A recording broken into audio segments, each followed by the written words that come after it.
मित्रों, जैसा कि हम इंडियन ज्योग्राफी के अंतर्गत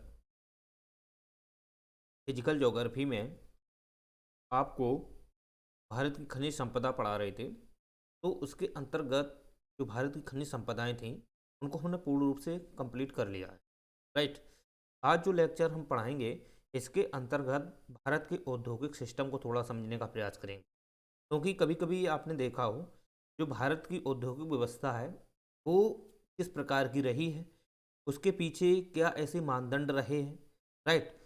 हमारे यहाँ पे जब ब्रिटिश शासन था तो उस समय उद्योग व्यवस्था किस प्रकार की थी।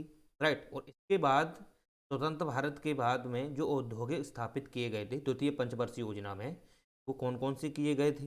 राइट। उसमें किसकी भूमिका इंपॉर्टेंट थी और वर्तमान में औद्योगिक की क्या स्थिति है और सरकार ने इसके पीछे कौन कौन से मुख्य घटकों के लिए सरकार ने जो रूल्स चलाए हैं या स्कीमें चलाई हैं वो कौन कौन सी जिम्मेदार हो सकते हैं। तो इससे संबंधित जो भी रेलिवेंट क्वेश्चन बनते हैं उन पे हम समझने का प्रयास करेंगे। ओके, चलिए देखते हैं। एक लेक्चर में अगर हो जाता है तो ठीक है, तो नेक्स्ट लेक्चर में भी इसको हम कवर करा देंगे। राइट। तो मुझे पहले ये समझना है भारत की औद्योगिकरण क्या होता है, उद्योग व्यवस्थाएं क्या होती हैं। तो आपको एक चीज़ समझ में आना चाहिए, उद्योग का अर्थात मतलब क्या होता है।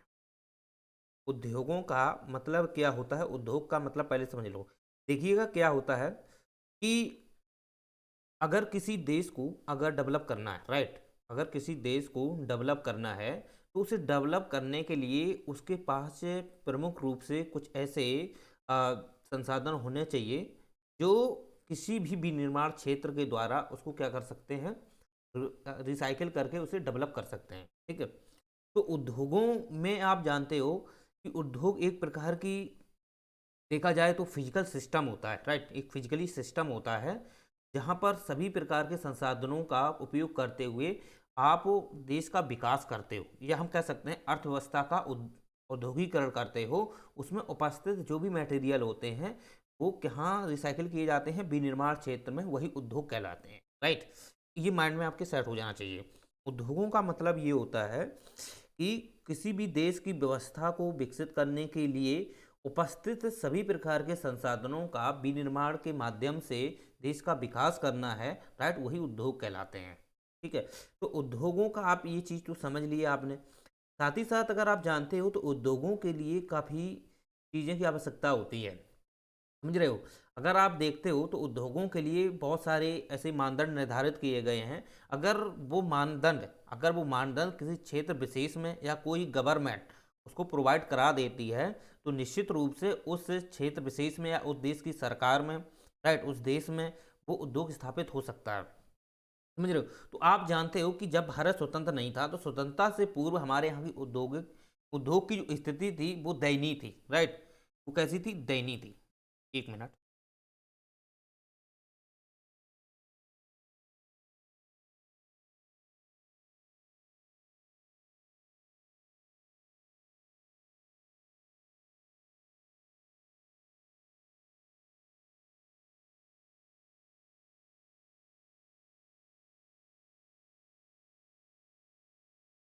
चलिए, देखो, दयनीय थी।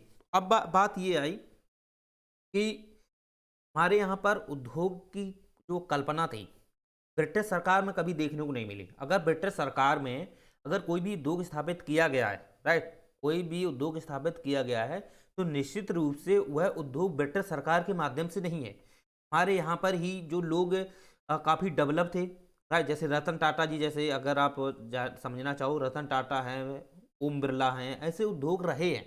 ऐसे एक उद्योगपति रहे हैं जिन्होंने अपनी मेहनत से, अपनी तरक्की के माध्यम से उद्योग स्थापित करने का प्रयास किया था। ठीक। लेकिन ब्रिटिश सरकार की तरफ से उसमें कोई सहमति, ब्रिटिश सरकार की तरफ से किसी प्रकार का उसमें कोई योगदान नहीं रहा है, कोई सर्विस नहीं रही है। तो आप समझ सकते हो कि उद्योग की स्थापना करने के लिए जब ब्रिटिश सरकार थी तो उसने उद्योगों को लेकर किसी प्रकार का कोई भी प्राथमिकता नहीं दी। ना है, ना ही उसने किसी प्रकार के उद्योगों को लेकर भारत में किसी प्रकार का विचार करने का प्रयास किया। वो जितना भी कच्चा माल था, राइट, वो जितना भी कच्चा माल हुआ करता था वो कच्चा माल को कहाँ ले जाते थे, वो ले जाते थे ब्रिटेन में। और ब्रिटेन में ही उनको उद्योगीकरण ब्रिटेन में ही करते थे, तो वहाँ से सामान जो आता था वो भारत में बिकता था।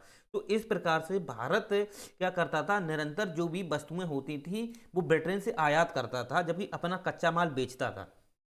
समझ रहे हो? अगर यही कच्चा माल से संबंधित अगर भारत के तहत भारत में ही अगर ब्रिटिश सरकार किसी प्रकार की मशीनरी या विनिर्माण क्षेत्र को बढ़ावा देती, तो निश्चित ही हमारे देश का आज डेवलप काफ़ी आगे हो जाता, राइट, विकास बहुत आगे हो जाता। लेकिन विकास आज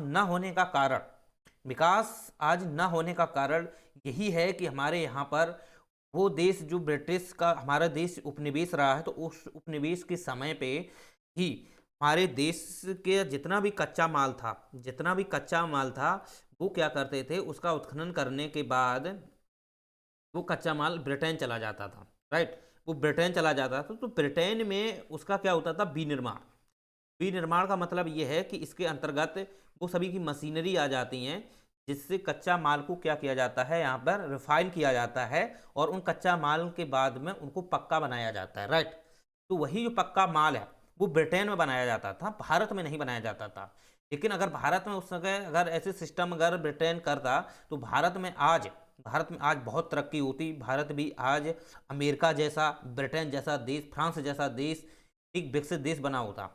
भारत में इतनी गरीबी भुखमरी जैसी व्यवस्था नहीं रहती, राइट। जो आज रोजगार इतना कमी दिख रही है, ये रोजगार पहले भी था भारत में, लेकिन भारत में जब ब्रिटिश सरकार थी उसने यहाँ पे रोजगार देने का प्रयास ही नहीं किया, राइट। अगर वो किसी प्रकार का विनिर्माण क्षेत्र को बढ़ावा देती, तो निश्चित ही यहाँ पर मशीनरी सिस्टम ओपन होता, तो इससे उद्योग स्थापित होते, लोगों को काफ़ी रोजगार मिलता। लेकिन ऐसी स्थिति ब्रिटेन के मन में ऐसा विचार था ही नहीं, ना कोई ऐसी उन्होंने कल्पना की। उन्होंने कल्पना की थी केवल देश को उजाड़ने की, समझ रहे हो? तो इस वजह से हमारे यहाँ की जो स्थिति रही काफ़ी दयनीय रही उद्योगों को लेकर के, और ब्रिटिश सरकार ने इस पर कोई प्रयास नहीं किए, राइट। जबकि हमारे यहाँ पर कुछ लोग काफ़ी अपने आप में डेवलप थे, काफ़ी लोग डेवलप थे, तो उन डेवलप लोगों ने अपने हिसाब से अपने प्रयासों के माध्यम से उद्योग स्थापित करने का प्रयास किया था, ठीक है। तो ये चीज़ें आप समझ सकते हो। तो सबसे पहले अगर आप देखोगे जो उद्योगों की कल्पना थी, राइट, उद्योगों की कल्पना अगर आप देखोगे तो सबसे पहले आप जानते हो कि 1875 में सबसे पहले उद्योग एक स्थापित किया गया था, राइट। उद्योग स्थापित किया गया था लौह इस्पात से संबंधित, ठीक। क्योंकि जितने भी उद्योग होते हैं एक्चुअली में देखा जाए वो लौह इस्पात से कहीं ना कहीं उनका संबंध रहता है, क्योंकि जितने भी उद्योग होते हैं उसमें लोहा, जिसे कहते हैं लोहा आयरन, ये इंपॉर्टेंट भूमिका निभाता है, ठीक। और ये कोर सिस्टम का एक हिस्सा माना जाता है। कोर सिस्टम तो आप जानते ही हो, जितने भी 8 प्रकार के जो हमारे यहाँ पर 8 प्रकार के कोर सिस्टम है, उसमें 8 प्रकार के उत्पादों को रखा गया है। इसमें जैसे रिफाइनरी है, राइट, उसी में आप जानते हो बिजली है, उर्वरक है, ठीक है, कच्चा माल है, ये सब जो रखा गया है ये कोर सिस्टम के अंतर्गत आता है, और ये देश की अर्थव्यवस्था में प्रमुख रोल निभाते हैं। अगर देश का विकास करना है तो इन कच्चा माल, सीमेंट है, इन पे फोकस करना होगा, राइट। अगर ये देश के ये कच्चा माल नहीं है या हमारे पास उत्पादन नहीं है, तो निश्चित रूप से आप उद्योगों की कल्पना नहीं कर सकते हो, राइट। तो ये होना इम्पोर्टेंट है हमारे देश के लिए। तो ये चीज़ें आप समझ सकते हो कि पहले जब 1875 में उद्योग स्थापित किया गया था, तो वो एक नाम मात्र का था। वो उद्योग स्थापित जरूर किया गया था, वो एक नाम मात्र का था, राइट। वो सफल नहीं हो पाया था। वो सफल इसलिए नहीं हो पाया था क्योंकि हमारे पास इतना विनिर्माण क्षेत्र में इतना कोई डेवलप नहीं था, और ब्रिटिश सरकार चाहती ही नहीं थी। तो इसलिए ये जो 1875 का जो उद्योग था ये सफल नहीं हो पाया था। और आप जानते हो ये जो उद्योग खोला गया था ना, ये खोला गया था बर्नापुर में, राइट। तो बर्नापुर में जब खोला गया तो ये क्या हुआ था, असफल हो गया था, सफल नहीं हुआ था, समझ रहे हो, ये सफल नहीं हुआ था। लेकिन आप जानते हो 1907 में 1907 में एक उद्योग और स्थापित किया गया था। वो किया गया था रतन टाटा जी के द्वारा, ठीक। रतन टाटा जी थे, उन्होंने किया था। उनका पूरा नाम अगर देखोगे तो जमशेद रतन टाटा है, राइट। और इन्हीं के नाम से छत्तीसगढ़ में एक सिटी है जमशेदपुर, इन्हीं के नाम से। एक्चुअली में इनका नाम जमशेद रतन टाटा जी था। तो इन्होंने अपने प्रयासों से इस उद्योग को स्थापित किया था। 1907 में उन्होंने एक उद्योग को स्थापित किया था जमशेदपुर में उद्योग, राइट। लेकिन आप जानते हो जिसे साकची बोलते हैं, साकची में, ओके, देख सकते हो, पीसीएस वगैरह में पूछ सकता है। तो 1907 में ही क्या हुआ था कि इस उद्योग को रतन टाटा जी ने स्थापित किया था। ओके, रतन टाटा जी ने स्थापित जरूर किया था, लेकिन ये देखा जाए तो सफल हुआ। ये वाला उद्योग जो था ये सफल हुआ था, भले ही इसमें सरकार का कोई योगदान ना रहा हो, लेकिन सफल हुआ था ये वाला, राइट। चलिए, तो ये दिमाग में आपके याद होना चाहिए। तो सफल उद्योग जो माना जाता है वो आप एक माइंड में सेट कर लीजिए कि रतन टाटा जी ने 1907 में झारखंड में, जमशेदपुर कहाँ है, झारखंड में, ठीक है, तो झारखंड में ही एक उद्योग स्थापित किया था अपने प्रयासों के माध्यम से। सरकार का कोई भी रोल प्ले नहीं करता था, यहाँ पर कोई योगदान नहीं था, ठीक। तो इस वजह से यहाँ पर जो औद्योगिक व्यवस्था रही है आज़ादी से पूर्व, ठीक, आज़ादी से पूर्व अगर देखा जाए तो उद्योगों की जो कल्पना थी वो एक नाम मात्र की थी। लेकिन 1907 में ही पहला उद्योग था सफल उद्योग, जो जो रतन टाटा जी द्वारा खोला गया था जमशेदपुर में। 1907 में रतन टाटा जी जो थे, वो जमशेद रतन टाटा उनका नाम है पूरा, राइट। उन्हीं के नाम से भी एक शहर बसाया गया था जमशेदपुर, जो झारखंड में है, वहीं पर ये उद्योग है, राइट, ठीक है। तो वो उद्योग का नाम ही है रतन टाटा उद्योग नाम से है। तो इस प्रकार से आप समझ सकते हो। चलिए, इसके बाद अगर आप देखोगे तो आज़ादी से पूर्व अगर आप कल्पना करोगे तो केवल इस उद्योग की केवल कल्पना कर सकते हो। लेकिन आज़ादी के बाद में अगर देखोगे तो हमारे यहाँ पर जो पंचवर्षीय योजना स्टार्ट की गई थी, प्रथम पंचवर्षीय योजना, द्वितीय पंचवर्षीय योजना, तृतीय पंचवर्षीय योजना, तो इन पंचवर्षीय योजनाओं के तहत तहत हमारे यहाँ पर देश के विकास के लिए, कृषि विनिर्माण के लिए, कृषि क्षेत्र को बढ़ावा देने के लिए, फसल उत्पादन के लिए काफ़ी प्रयास किए गए, राइट। तो आप जानते हो प्रथम जो पंचवर्षीय योजना थी, तो उस योजना के तहत हमने सबसे ज़्यादा किस पे प्रयास किया था, कृषि क्षेत्र पर। क्योंकि हमारे यहाँ पर सबसे बड़ी समस्या क्या थी, भुखमरी को लेकर के, ठीक, खाद्यान्न को लेकर के सबसे बड़ी समस्या थी, पोषण को लेकर थी। ज़्यादा से ज़्यादा लोग भूखन से मर रहे थे, बहुत दक्षिण भारत में बहुत लोग मरे, राइट, बहुत भुखमरी थी। क्योंकि आप जानते हो कि हमारे यहाँ पर कृषि क्षेत्र को बढ़ावा देने के लिए ऐसी कोई स्थायी व्यवस्थाएं नहीं थी, ना कोई ऐसी स्थायी परियोजनाएं थी, राइट, ताकि हमारे यहाँ पर जो कृषि क्षेत्र के लिए काफ़ी स्थायी रूप से कोई स्कीम चलाई जा सके, ऐसा तो था नहीं, राइट। आप जानते हो कि 1947 से पहले ब्रिटिश सरकार थी, तो उसकी वजह से हमारे यहाँ पर देखा जाए तो कृषि क्षेत्र में ज़्यादा से ज़्यादा लोगों को क्या किया गया था, उनको शोषण ही किया गया था, राइट। फसल के नाम पर उनका शोषण होता था, उनकी जितनी फसलें थीं वो इस प्रकार से सरकार ही रख लेती थी। तो इस प्रकार से आप समझ सकते हो कि आज़ादी से पूर्व हमारे यहाँ पर स्थिति बहुत बेकार थी। और आज़ादी के बाद भी आप जानते हो जब भारत का विभाजन हुआ दो भागों में, तो आप समझ सकते हो कि जब भारत विभाजन हुआ तो उस समय भी लोग का पलायन कर रहे थे, आदान प्रदान कर रहे थे। तो ऐसी स्थिति में सबसे ज़्यादा अगर देखा जाए तो सबसे पहला एक टारगेट यही था कि हमें लोगों को ज़्यादा से ज़्यादा पहले भोजन की सुविधाएं दें। एक पहला था भोजन की सुविधाएं देना थी। दूसरा जो टारगेट रखा था वो था कि उनको लिए घर की आवास की व्यवस्था होनी चाहिए। लेकिन उद्योगों को लेकर के कोई प्रकार का वहाँ पर इस प्रकार का विचार नहीं था, लोगों को लेकर विचार नहीं था। वो इसीलिए नहीं था क्योंकि हमारे यहाँ पर कृषि क्षेत्र को सबसे ज़्यादा बढ़ावा देने की ज़रूरत थी। लोग भूखन मर रहे थे, भुखमरी की कगार पे थे। तो ऐसी स्थिति में लोगों के लिए उनके जीविका उपार्जन के लिए ज़्यादा से ज़्यादा संसाधनों को जुटाने की आवश्यकता थी। इसलिए प्रथम जो पंचवर्षीय योजना थी 1951 से जब इस प्रारंभ हुई थी, तो वो जो पंचवर्षीय योजना थी वो कृषि को लेकर के थी, कृषि को ही उसने बढ़ावा दिया था, समझ रहे हो। तो कृषि को ही उसने बढ़ावा दिया था, लेकिन वो सब उद्योगों से संबंधित नहीं थी। लेकिन सेकंड पंचवर्षीय योजना अगर आप देखोगे तो सेकंड पंचवर्षीय योजना में उद्योगों को भी बढ़ावा दिया गया। सरकार ने सोचा कि चलिए कृषि तो हम क्षेत्र बढ़ा ही रहे हैं, तो देख रहे हो चीन कितना विकास कर रहा है उद्योगों के क्षेत्र में, ब्रिटेन है, रूस है, ये कितना डेवलप हो रहे हैं, और आप देख रहे हो जापान कितना विकसित हो रहा है। तो ऐसी अवस्था में भारत ने भी सोचा कि चलो हम भी अपना विकास करेंगे तो क्यों ना उद्योगों को भी साथ में लेके चलें। तो इस विचार को लेकर के आप जानते हो द्वितीय पंचवर्षीय योजना आई थी। उस समय पीसी महान नोबिस जी जो थे उनके ही नेतृत्व में, लीडरशिप में क्या हुआ था द्वितीय पंचवर्षीय योजना। क्योंकि ये अगर देखा जाए तो सीएसओ के ये अध्यक्ष भी रहे हैं, राइट। जो सेंट्रल स्टैटिस्टिकल ऑर्गेनाइजेशन संगठन है, केंद्रीय सांख्यिकी आयोग है, इसके अध्यक्ष रहे हैं। तो इनकी सिफारिश के आधार पर ही द्वितीय पंचवर्षीय योजना में उद्योगों को बढ़ावा दिया गया था। राइट। क्या दिया गया था? उद्योगों को बढ़ावा दिया गया था। तो इनकी सिफारिश के आधार पर ही 3 उद्योग स्थापित किए गए थे द्वितीय पंचवर्षीय योजना में। अगर वो लिखना चाहो लिख सकते हो। जैसे पहला था भिलाई। ओके।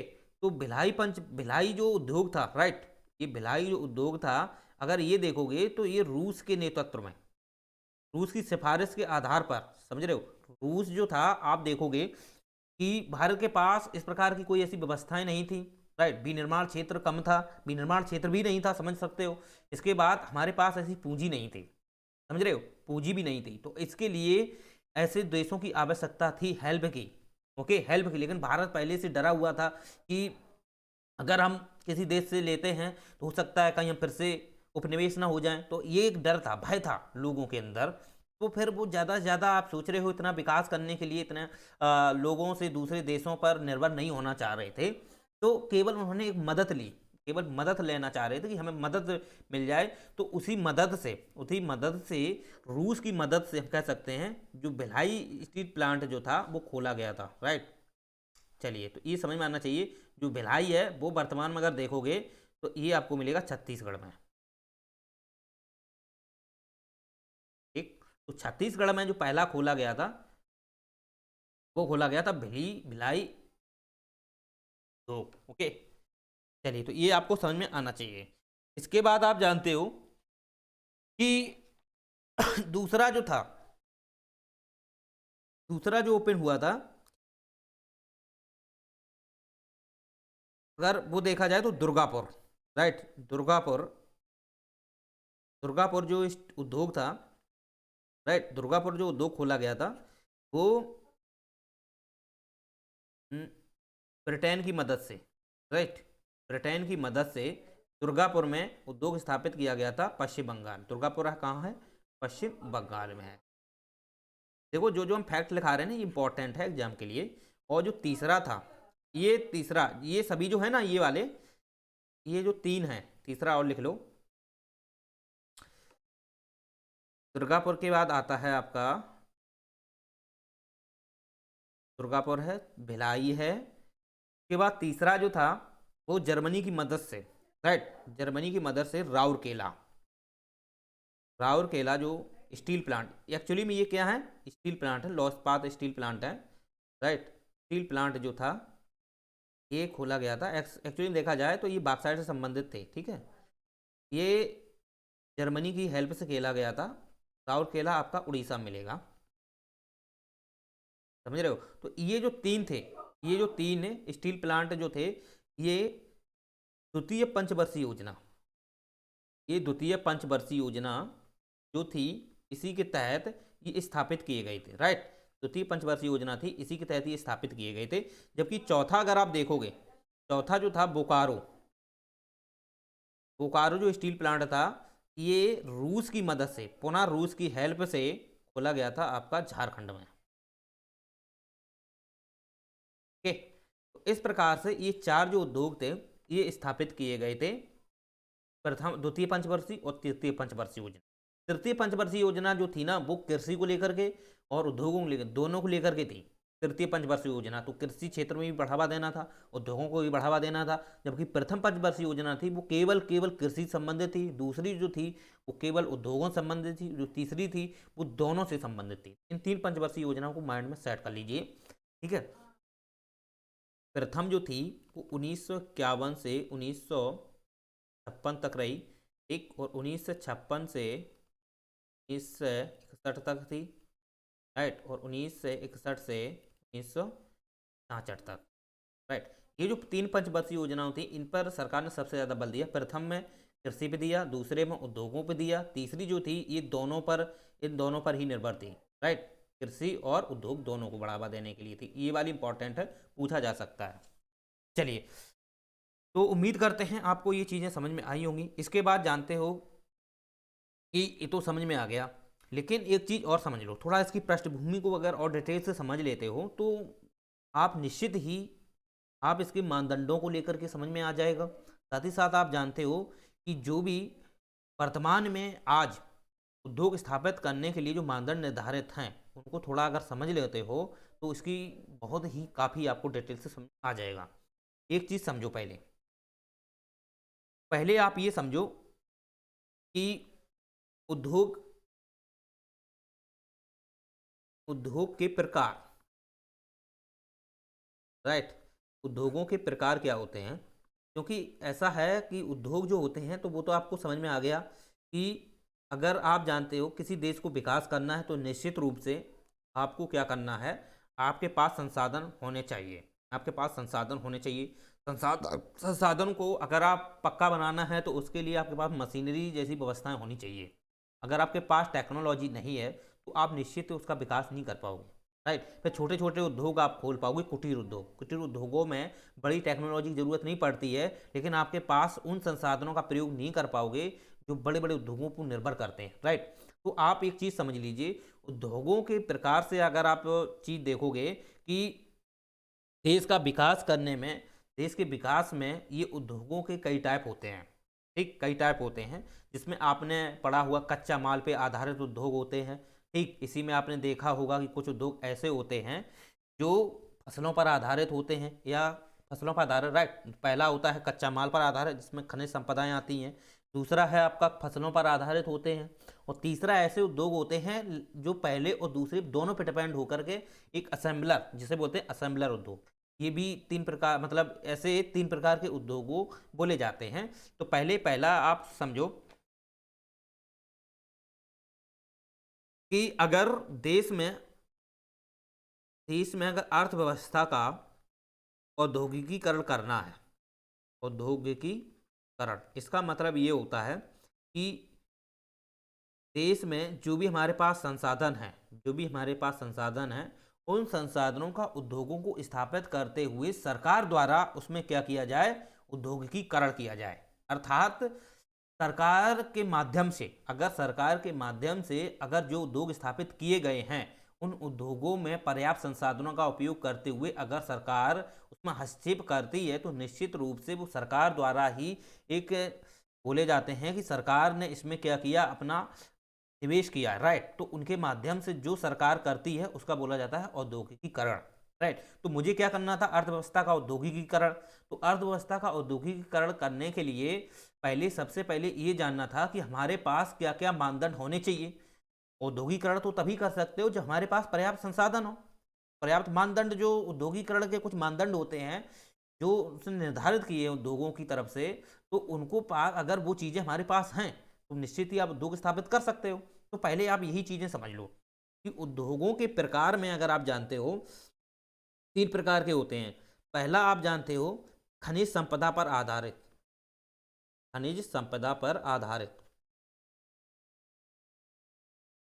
खनिज संपदा पर आधारित उद्योग।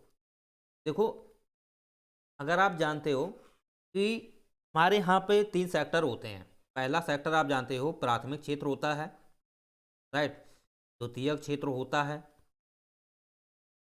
और तृतीयक क्षेत्र होता है। ये तीन क्षेत्र होते हैं, राइट।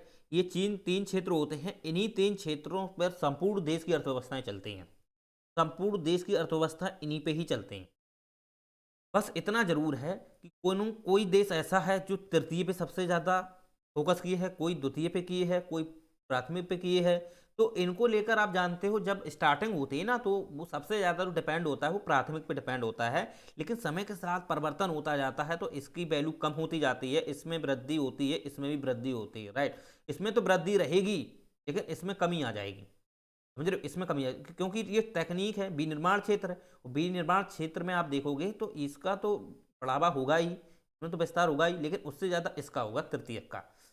अगर कोई देश सबसे ज़्यादा विकसित है तो सबसे ज़्यादा उसका जो तृतीयक क्षेत्र है, सेवा क्षेत्र जिसे बोलते हैं, पहले समझ लो। देखो, प्राथमिक क्षेत्र क्या होता है, ऐसा क्षेत्र होता है जहाँ पर सबसे ज़्यादा कच्चा संसाधन देखने को मिलते हैं, जो कच्चा संसाधन पर आधारित देश की अर्थव्यवस्था टिकी होती है, तो उसको बोलते हैं प्राथमिक क्षेत्र। लेकिन उन्हीं प्राथमिक क्षेत्रों का प्रयोग करते हुए वो द्वितीय क्षेत्र में, विनिर्माण क्षेत्र में, जिसमें आ जाती हैं सभी मशीनरी क्षेत्र। जो मशीनरी क्षेत्र आप जानते हो, जितना भी मशीनरी है वो सभी द्वितीयक में आ जाती हैं। और तृतीयक वो आ जाती हैं जो तृतीयक में होती हैं, जो एक्चुअली देखा जाए दिखाई नहीं पड़ती हैं, सेवाएं क्षेत्र होती हैं, सर्विस सेक्टर होता है। एक्चुअली में देखा जाए व्यापारिक सर्विस सेक्टर होता है, तो उसमें आप जानते हो एक तो होता है दृश्यक अदृश्यक, दोनों प्रकार के होते हैं, समझ रहे हो, वो हम आपको अर्थव्यवस्था में पढ़ाएंगे, अभी यहाँ पे नहीं समझना है, राइट। तो आप जानते हो कि उसमें क्या होता है, खनिज संपदा पर आधारित उद्योग जो होते हैं वो एक्चुअली में अगर आप देखोगे तो सबसे पहले वो प्राथमिक क्षेत्र पर डिपेंड करते हैं। क्यों? क्योंकि खनिज संपदा जो होती है वो कच्चा माल होती है, तो कच्चा माल पर आधारित उद्योग भी स्थापित किए जाते हैं, समझ रहे, कच्चा माल पर आधारित उद्योग, लेकिन वो जो गुजरते हैं कच्चा माल पर, वो इन तीनों से ही गुजर के चलते हैं, क्योंकि कच्चा माल से ये प्राथमिक में आ जाएगा, तब इसी कच्चा माल का जब विनिर्माण क्षेत्र में आप प्रयोग करेंगे तो द्वितीयक में आ जाएगा, और वही कच्चा माल जब आप सर्विस सेक्टर में प्रयोग करते हुए समस्त लोगों को क्या करते हैं, लेन देन करते हैं, राइट, या वैश्विक स्तर पर लेन देन करते हैं, तो निश्चित रूप से वही कच्चा माल जो है वो तीनों क्षेत्रों से गुजरता है। तो ये तीन क्षेत्र जो सेक्टर होते हैं अर्थव्यवस्था के इंपॉर्टेंट माने जाते हैं। ये क्या है, इसके तीन पिलर हैं, अर्थव्यवस्था के ये तीन पिलर माने जाते हैं। तो ऐसे आप समझ सकते हो खनिज संपदा पर आधारित उद्योग, तो खनिज संपदा पर आधारित उद्योग का मतलब है कच्चा माल। अगर आपके पास कच्चा माल नहीं है तो आप कभी भी उद्योग स्थापित नहीं कर सकते, क्योंकि उद्योगों की मेन जो पॉइंट होता है वो कच्चा माल पर डिपेंड करता है। अगर कच्चा माल ही नहीं है तो आप कैसे स्थापित कर लोगे, बताइए मुझे, नहीं कर पाओगे ना। तो कच्चा माल होना आवश्यक है, कच्चा माल होना आवश्यक है। अगर किसी देश में कच्चा माल नहीं है, समझ रहे हो, किसी देश में कच्चा माल नहीं है तो वो कैसे विकास कर पाएगा, राइट। तो कच्चा माल होना इंपॉर्टेंट है। ओके, तो कच्चा माल पर आधारित उद्योग कौन होते हैं, यही होते हैं प्राथमिक उद्योग, जिसे बोलते हैं खनिज संपदा पर आधारित उद्योग। ओके, तो इसमें अंतर्गत आप जानते हो कौन कौन से आते हैं। जैसे पहला आ जाता है लौह इस्पात उद्योग। तो लौह इस्पात उद्योग आप जानते हो, लौह इस्पात का मतलब है कि लोहे पर आधारित उद्योग, समझ रहे हो, लोहे की जो मशीनरी होती है उस पर आधारित उद्योग होते हैं, उसे बोलते हैं लौह इस्पात उद्योग।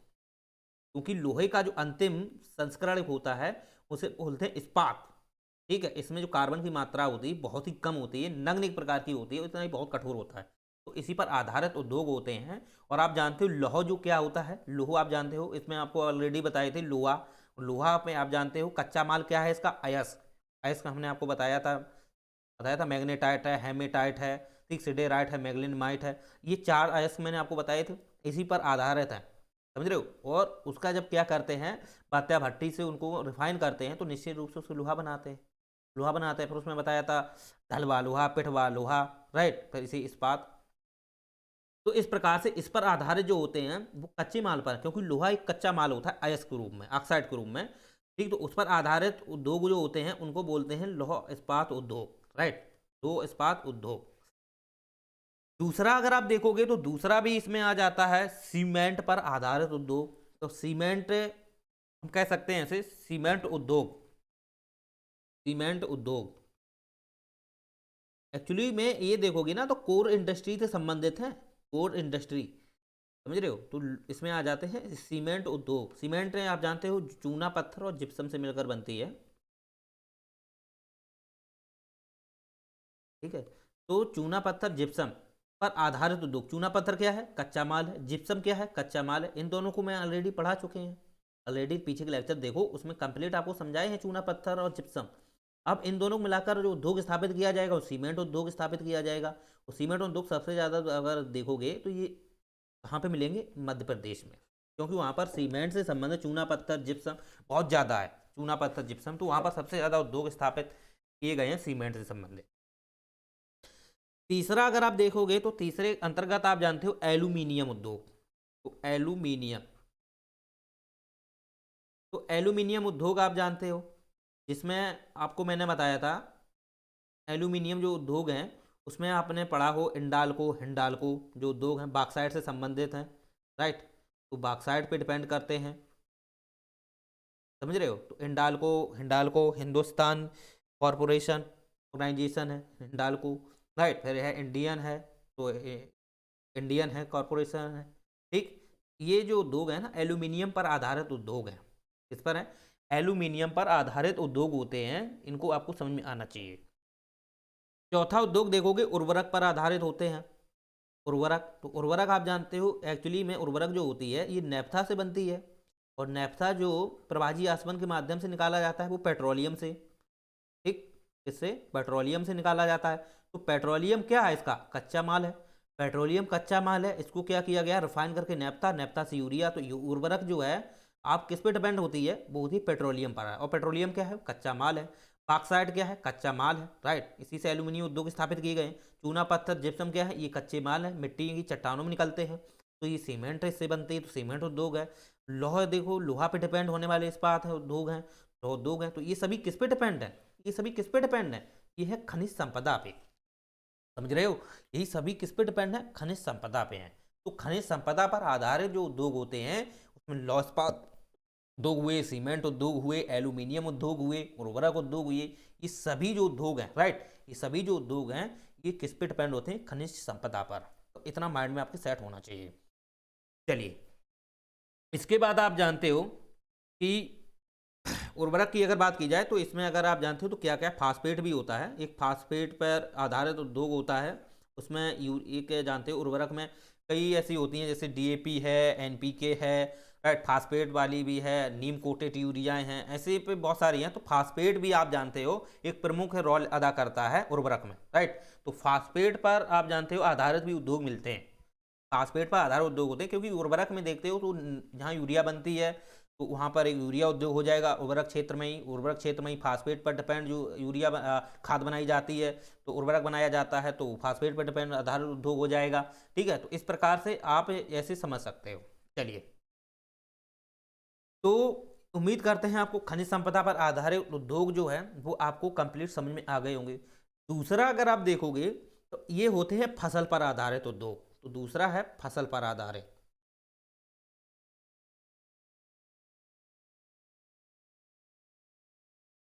एक्चुअली में अगर देखोगे ना तो फसल एक्चुअली में कच्चा माल ये भी है, कच्चा माल ये भी है, क्योंकि फसल है, गेहूं है, चावल हैं, दालें हैं।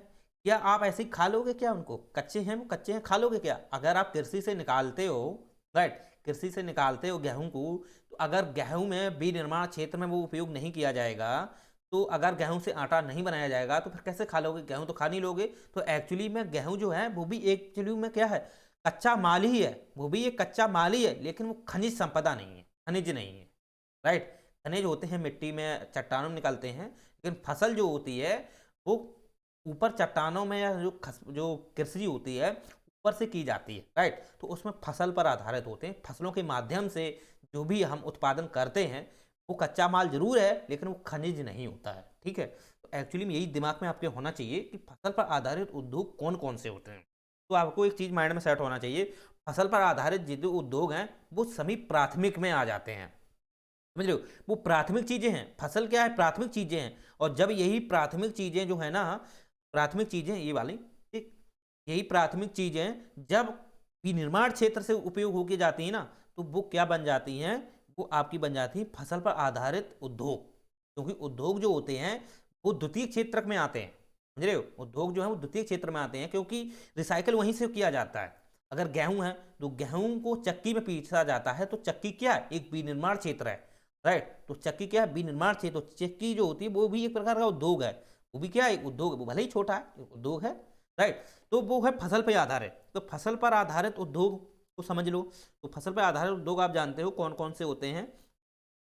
पहला आप जानते हो फसल पर आधारित उद्योग जो होते हैं, पहला आप जानते हो सूती वस्त्र। तो सूती वस्त्र आप जानते हो, इसके लिए इंपॉर्टेंट क्या होना चाहिए, वो होना चाहिए कपास, राइट। कपास जो होता है इससे क्या बनाए जाते हैं, सूती वस्त्र। कपास से क्या बनाए जाते हैं, सूती वस्त्र। रेशम भी आपने देखे हो, रेशम के कपड़े होते हैं। रेशम भी आप जानते हो, वो जो रेशम होता है कीट होते हैं, आपने देखा हो मधुमक्खी कीट होते हैं, राइट, उनसे रेशम निकालते हैं।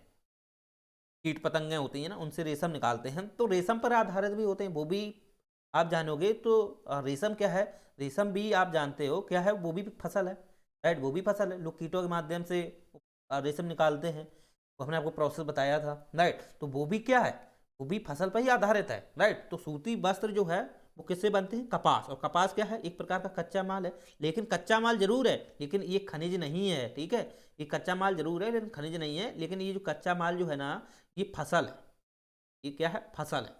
तो कपास जो आप जानते हो एक प्रकार की फसल है, और कपास का हमारे यहाँ पर सबसे ज़्यादा उद्योग रहे पहले, चाहे सिंधु घाटी सभ्यता में आप ले लो, इसके बाद जितने भी सिंधु घाटी सभ्यता में कपास की खेती होती थी सिंडन नाम से, राइट, सिंडन नाम से जो खेती हुई है कपास की हुई है। इसके बाद आप जानते हो कपास ज़्यादा देखो कि चीन में निर्यात किया जाता है सबसे ज़्यादा कपास, राइट है। इसके बाद आप जानते हो कपास को लेकर के हमारे यहाँ पर बहुत सारे उद्योग, सिल्क रोड भी रहे हैं, ठीक है, तो उसमें भी आप जानते हो कपास का व्यापार किया जाता था। तो कपास एक प्रकार का देखा जाए तो सूती वस्त्र जितने भी उद्योग मिलेंगे, चाहे वो महाराष्ट्र में हो, चाहे वो तमिलनाडु में हो, ठीक है, चाहे वो गुजरात में हो, राइट, तो यहाँ पर आप देखोगे तो सूती वस्त्र उद्योग को लेकर के सबसे ज़्यादा वहीं देखने को मिलेंगे, समझ रहे हो। तो सूती वस्त्र जो है वो आपको सबसे ज़्यादा कहाँ मिलेगा, गुजरात में मिल जाएगा, तमिलनाडु में मिल जाएगा, महाराष्ट्र में मिल जाएगा, इन क्षेत्रों में आप देखोगे सूती वस्त्र उद्योग सबसे ज़्यादा है। तो किस पे डिपेंड है, वो कपास पे डिपेंड है। किस पे डिपेंड है, कपास पे डिपेंड है। तो कपास क्या है, एक फसल है, राइट। तो सूती वस्त्र जो होते हैं इस पे आधारित जो उद्योग होते हैं उनको बोलते हैं सूती वस्त्र उद्योग, सूती वस्त्र उद्योग। तो ये क्या है, फसल पे है, फसल क्या है, कपास एक फसल है। इसके बाद आप जानते हो इसी के अंतर्गत आप जानते हो आ जाता है जूट उद्योग।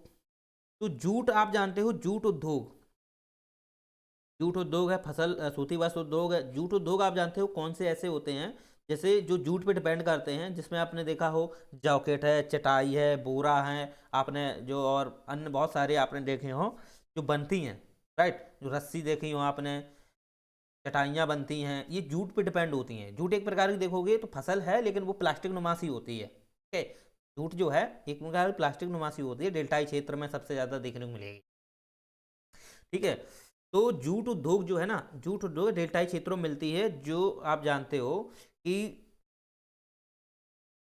जो जड़ोल मिट्टी होती है उसी का ही हिस्सा माना जाता है जूट, डेल्टाई मिट्टी, और डेल्टाई मिट्टी में ही जूट उद्योग मिलेंगे, राइट। तो जूट उद्योग जो होते हैं ये डिपेंड करते हैं जूट पर, और जूट आपको जानते ही हो कहाँ पर होती है, डेल्टाई क्षेत्रों में होती है। तो एक प्रकार की ये भी फसल होती है, राइट, ये भी समझ में आना चाहिए।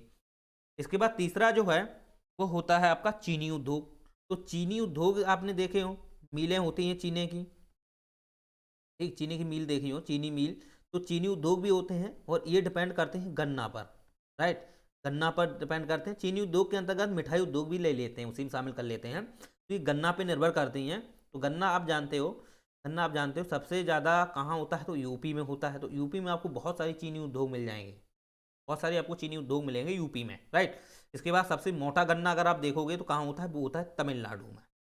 सबसे ज़्यादा उत्पादन के क्षेत्र में तो यूपी है, जैसे विश्व में देखा जाए तो ब्राज़ील है, समझ रहे हो, भारत भी है लेकिन भारत में यूपी में सबसे ज़्यादा गन्ना होता है। इसके बाद सबसे मोटा अगर देखा जाए तो वो तमिलनाडु में है। तो ये तमिलनाडु आपको याद होना चाहिए। चलिए, तो ये डिपेंड करते हैं चीनी उद्योग गन्ना पर। तो गन्ना क्या है, एक प्रकार की फसल है, एक प्रकार की फसल है, और इस पर एमएसपी सरकार नहीं निर्धारित करती है, ये याद रखना। इस पर जो होती है, इस पे जो जो उद्योगों की जो एजेंसियां होती हैं, राइट, वो इसे परचेज कर लेती है सीधी। यहाँ के जो मील उद्योग होते हैं वो सीधा गन्ना को परचेज करते हैं, सरकार इसमें रोल नहीं करती है, एमएसपी पे सरकार नहीं परचेज करती है। तो सर आप हमेशा याद करना, एमएस जो गन्ना होता है वो आप एमएसपी में नहीं शामिल करते हैं, समझ रहे हो। इसके बाद आप जानते हो चीनी उद्योग के बाद आपका आ जाता है कागज उद्योग। तो कागज उद्योग जो है ये भी आप जानते हो डिपेंड किस पे करता है, वनस्पति जो होते हैं आपने देखे हो, पेड़ पौधे हैं। तो शीतोष्ण कटिबंधी सदाबहार वन होते हैं, राइट, शीत कटिबंधी, शीतोष्ण कटिबंधी सदाबहार वन होते हैं। यहाँ पर आप देखोगे जो वन होते हैं यहाँ वाले, राइट, शीतोष्ण कटिबंधी सदाबहार वन यहाँ वाले। तो इन वनों में आप जानते हो कि यहाँ पे जो सूर्य है वो पर्याप्त मात्रा में इसका प्रकाश नहीं जा पाता है, और बरसात होती रहती है, बरसात होती रहती है। तो इस वजह से यहाँ पर जो पेड़ पौधे हैं, पेड़ पौधे जो होते हैं ये भी काफ़ी लंबे लंबे होते हैं, लेकिन ये लुगदीदार होते हैं। कैसे होते हैं, लुगदीदार होते हैं। तो यहाँ पर लुगदीदार जो वन होते हैं उन्हीं से ही कागज़ बनाए जाते हैं। तो कनाडा आप देखोगे कागज़ उद्योग के लिए सबसे फेमस है, सबसे फेमस है। तो भारत में भी आप देखोगे तो कागज़ उद्योग हैं लेकिन बहुत कम मिलेंगे। तो इसलिए कागज़ उद्योग जो डिपेंड करते हैं वो किस पे होते हैं, वो होते हैं आपके वनस्पति पर। तो वनस्पति कैसी होनी चाहिए, लुगदीदार जो वनस्पतियाँ होती हैं। ऐसा नहीं है कि आप कागज़ बनाने लगे किससे, उष्णकटिबंधीय जो सदाबहार वन हुए या उपोष्णकटिबंधीय हैं, पतझड़ है, उनसे नहीं होगा। लुगदीदार, लुगदीदार का मतलब है उसमें चिकनाहट बनी रहनी चाहिए।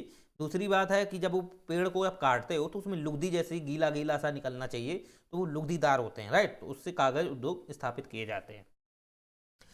इसके बाद आप जानते हो इसी में आता है स्याही उद्योग। तो स्याही उद्योग आप देखो,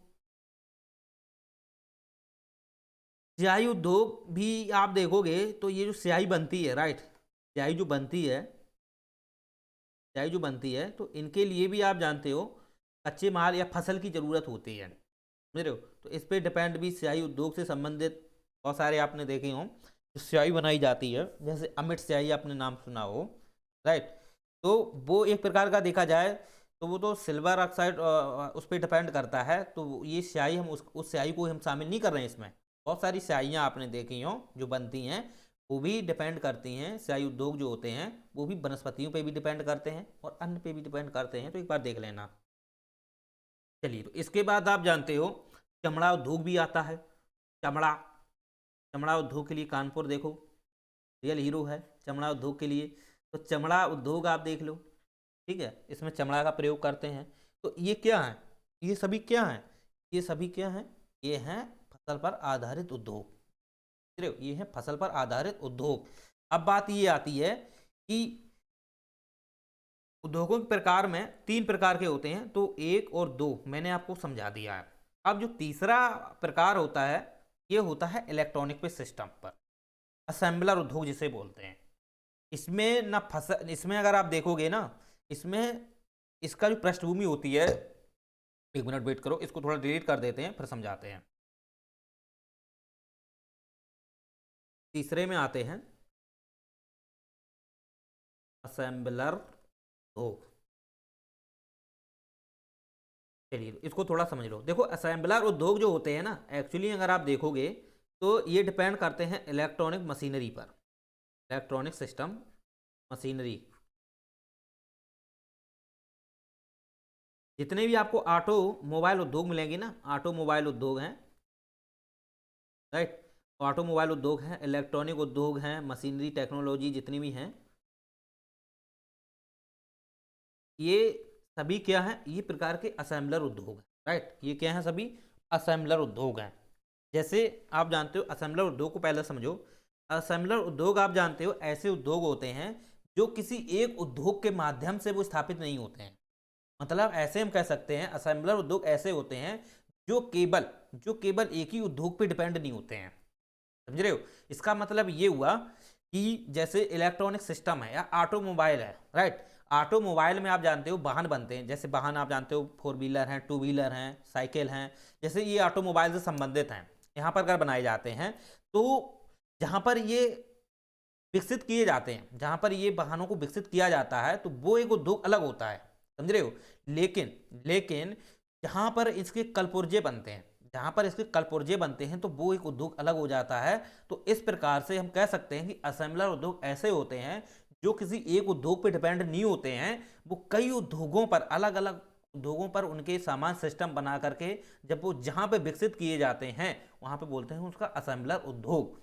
असेंबलर उद्योग कभी एक उद्योग पे डिपेंड नहीं करता है। ये जो डिपेंड करता है ना, ये आपको मिलेगा कच्चा माल पर भी, खनिज संपदा पर आधारित भी मिलेगा। दूसरा अगर आप देखोगे तो ये फसल आधारित पर भी मिल जाएगा। तो ऐसे हम कह सकते हैं कि असेंबलर उद्योग जो होते हैं, ये 2 उद्योग जो होते हैं खनिज संपदा पर आधारित, फसल पर आधारित, इन्हीं दोनों उद्योगों का क्या होता है, विनिर्माण क्षेत्र में इनको विकसित किया जाता है। इन्हीं उद्योगों का प्रयोग करते हुए हम इलेक्ट्रॉनिक सिस्टम या ऑटोमोबाइल सिस्टम को हम निर्माण करते हैं। वही ऑटोमोबाइल सिस्टम जो होते हैं उनको हम विकसित कहाँ करते हैं, असेंबलर उद्योग में, वही कहलाते हैं असेंबलर उद्योग, समझ रहे हो। यानी कि जैसे आप कोई गाड़ी बनाओगे, अगर कोई आप गाड़ी बना रहे हो, जैसे एग्जांपल ले लो, गाड़ी अगर आप बना रहे हो तो गाड़ी के लिए क्या चाहिए, लोहा।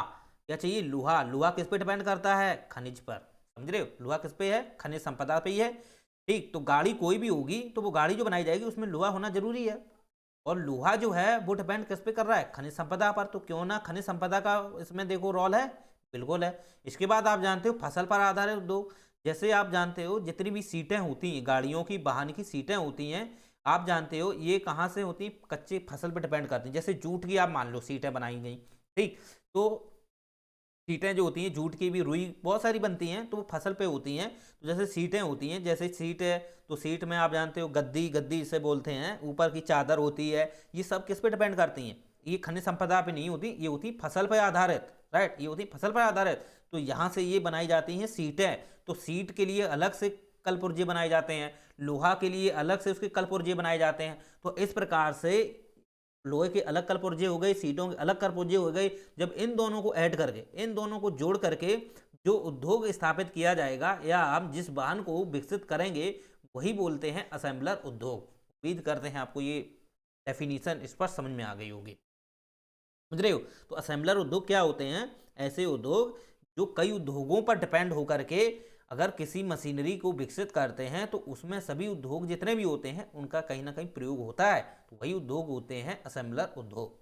समझ रहे हो? तो असेंबलर उद्योग अगर आप देखोगे तो ये खनिज संपदा पर भी निर्भर करता है, फसल पर आधारित उद्योग जो होते हैं उन पर निर्भर करता है।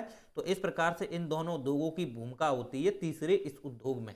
ये इंपॉर्टेंट उद्योग है और ये आप जानते हो किसी भी देश के विकास के लिए प्रमुख माना जाता है। समझ रहे हो? लेकिन उसी पृष्ठभूमि के लिए ये इंपॉर्टेंट है खनिज और फसल वाला, राइट, क्योंकि लोहा जो है, लोहा का आप रिफाइन नहीं करोगे, बत्ता भट्टी में नहीं करोगे, ये कुछ नहीं करोगे, तो कैसे असेंबलर उद्योग स्थापित कर लोगे? नहीं कर पाओगे ना। समझ रहे हो? तो ये दोनों इंपॉर्टेंट हैं इसके लिए। तो असेंबलर उद्योग के अंतर्गत ये शामिल कर लेते हैं दोनों को। ओके, तो असेंबलर उद्योग एक सबसे विकसित उद्योग होता है और ये जो डिपेंड करता है, ये पूरा की पूरा जो है हमारे माइंड पे डिपेंड करता है। पूरा जो पूरा है माइंड पे डिपेंड करता है। जितना अच्छा आपको नॉलेज होगा ना, माइंड में ज्ञान होगा अच्छा से, तो आप इतना ही अच्छा कार्य कर लेगो। अगर आपके पास कलपुर्जे सभी दे दिए जाएं, कलपुर्जे दे दिए जाएं, मान लो खनिज संपदा को लेकर कलपुर्जे बना दिए गए, फसल आधारित सीटें बना दी गई, अगर आपके पास माइंड ही नहीं है तो आप कैसे कोई वाहन को कैसे डेवलप कर पाओगे? नहीं कर पाओगे ना। तो इसके लिए माइंड होना जरूरी है। तो असेंबलर जो उद्योग होते हैं ये डिपेंड कैसे करते हैं? ये करते हैं मनुष्य की माइंड पे। ठीक, जितना अच्छा ज्ञान होगा किस क्षेत्र में, यानी कि वाहन को कसने में, वाहन के क्षेत्र में अगर आपको अच्छा सा नॉलेज होगा, उपकरण को कैसे कसा जाए, कहाँ पे क्या बुलेट है, कहाँ कैसे लगाए जाए, अगर इसके विषय में आपको अच्छा सा नॉलेज है तभी आप काम कर पाओगे, या तो नहीं कर पाओगे ना। ठीक है, तो हार्डवेयर होना आवश्यक है और हार्डवेयर का नॉलेज अगर आपको है ना, तो आप निश्चित ही कर सकते हो। मैं हार्डवेयर और सॉफ्टवेयर दोनों ले लेते हैं। ठीक है, तो हार्डवेयर वाले जितने भी आपको उद्योग मिलेंगे, हार्डवेयर है, सॉफ्टवेयर है। ओके, सॉफ्टवेयर का मतलब आप जानते ही हो, जो दिखाई नहीं देते हैं, जैसे कि आप कंप्यूटर सिस्टम का उद्योग ले लो। ठीक है, तो कंप्यूटर में हार्डवेयर सॉफ्टवेयर दोनों आ जाते हैं। तो हार्डवेयर है, सॉफ्टवेयर है, तो ये जितने भी उद्योग हैं ये किस पे डिपेंड करते हैं? माइंड पे। आपके अंदर माइंड है तो आप हार्डवेयर का काम कर लोगे, अगर आपके अंदर अच्छा माइंड है, नॉलेज है, तो सॉफ्टवेयर का काम कर लोगे। तो ये पूरा पूरा डिपेंड होता है असेंबलर उद्योग, ये पे होता है, माइंड पे डिपेंड करता है। तो उम्मीद करते हैं असेंबलर उद्योग आपको समझ में आ गए होंगे। चलिए, तो इसमें कौन कौन से उद्योग आ जाते हैं? पहला आ जाता है आपका ऑटोमोबाइल उद्योग। तो ऑटोमोबाइल उद्योग ऐसे उद्योग होते हैं, राइट, ऐसे उद्योग होते हैं जो किस पे डिपेंड करते हैं?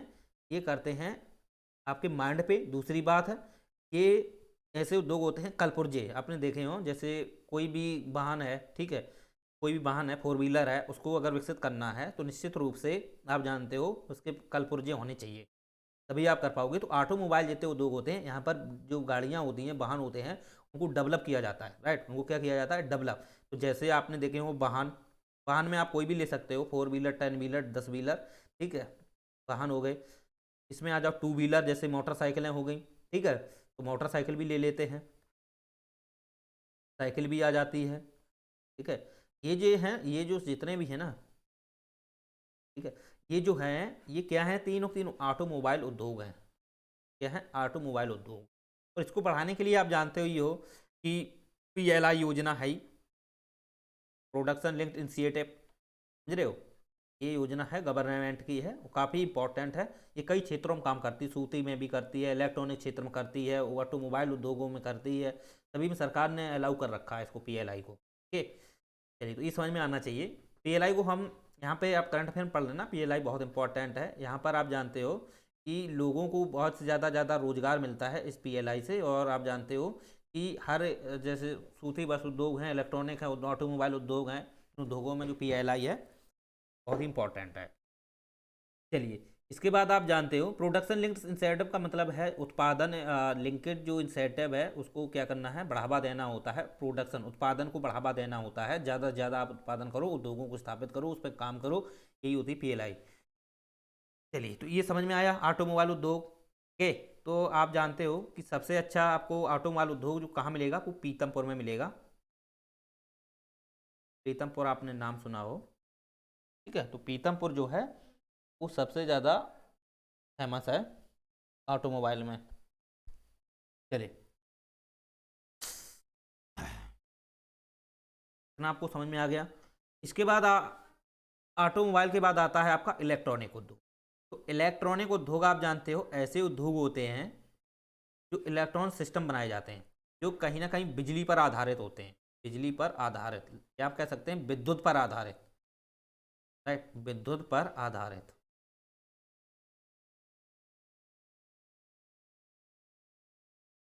ठीक है, विद्युत पर आधारित आप जानते हो ये होते हैं। तो इसमें आप जानते हैं इलेक्ट्रॉनिक सिस्टम है, कंप्यूटर, लैपटॉप, जितने भी आपको मिलेंगे, छोटे छोटे मोबाइल हैं, ये सब क्या है, ये इलेक्ट्रॉनिक उपकरण है। क्या है, सब इलेक्ट्रॉनिक उपकरण है। तो इस पे डिपेंड होता है। जैसे विद्युत पे डिपेंड आपने देखे हो, इंजन होते हैं, रेल के इंजन आपने देखे हो, ठीक है, ये विद्युत पर डिपेंड होते हैं, विद्युत इंजन। तो विद्युत इंजन आप जानते हो कहाँ बनाए जाते हैं। विद्युत इंजन जो होते हैं वो आपको मिलेंगे चितरंजन एक शहर है, वहाँ पे मिल जाएंगे वो विद्युत इंजन, ठीक है। जबकि डीजल इंजन है ये मिलेगा आपको बनारस में। डीजल इंजन है,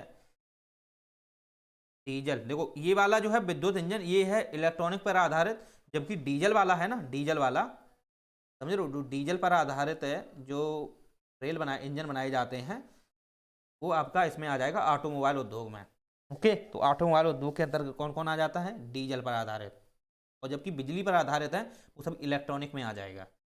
अब जैसे बहुत सारी ऐसे वाहन हैं जो इलेक्ट्रॉनिक पे हैं, जैसे ई रिक्शा ले लो, ठीक, इसके बाद काफ़ी छोटी छोटी बिक्की भी आने लगी हैं, इलेक्ट्रॉनिक पर है, तो वो इलेक्ट्रॉनिक के अंतर्गत आएंगी, इसके अंतर्गत नहीं आएंगी, समझ रहे हो। और साइकिल एक प्रकार का देखोगे तो ये इलेक्ट्रॉनिक भी नहीं है, वैसे इसको ऑटोमोबाइल में ही शामिल कर लेते हैं, ठीक है। और ये देखो डीजल पर आधारित है, ये वाहन डीजल पर आधारित है, ये डीजल पर आधारित है, ठीक है। ये देखो रेल का इंजन डीजल पर आधारित है, तो इसलिए ऑटोमोबाइल उद्योग हैं, ठीक है। तो जबकि इलेक्ट्रॉनिक पर आधारित जो होते हैं जितने भी, चाहे रेल का इंजन हो, चाहे बिजली पर आधारित कोई भी मशीनरी हो, जितनी भी हैं वो इलेक्ट्रॉनिक पर डिपेंड होते हैं, बिजली पर डिपेंड होते हैं, तो वो आ जाते हैं इलेक्ट्रॉनिक उपकरण या इलेक्ट्रॉनिक उपकरण आधारित उद्योग, ठीक है। ऐसे आप इसे शामिल कर सकते हैं। चलिए, तो उम्मीद करते हैं आपको इलेक्ट्रॉनिक से समझ में आ गया होगा। तीसरा आता है इंजीनियरिंग। इंजीनियरिंग इंजीनियरिंग उद्योग क्या होते हैं।